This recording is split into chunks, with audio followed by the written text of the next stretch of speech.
એ શું કહો મમ્મી? કોઈ નથી, હું વિડીયો બનાવું છું. આપણે યુટ્યુબ નો મૂકતી હું ના, હજી તો કઈ હમણાં કેમ મહિના 2 મહિનાથી તો મૂકાતા નથી ને. આ બાનું આવું હતું દિવાળી પછી, એટલે હજી તો કાંઈ ને, હજી તો થોડા એવી રીતે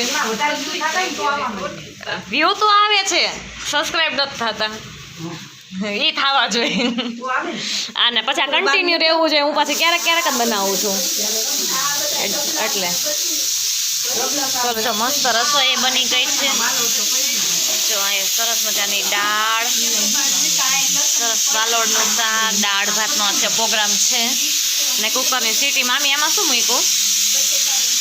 બટેકાનું શાક, જે અમારા છોકરાઓ માટે થઈને જે અમને ભાવતું એટલા માટે થઈને મામી અત્યારે રોટલી વણશે ને હું અહીં રોટલી ચોળવીશ. બરોબર.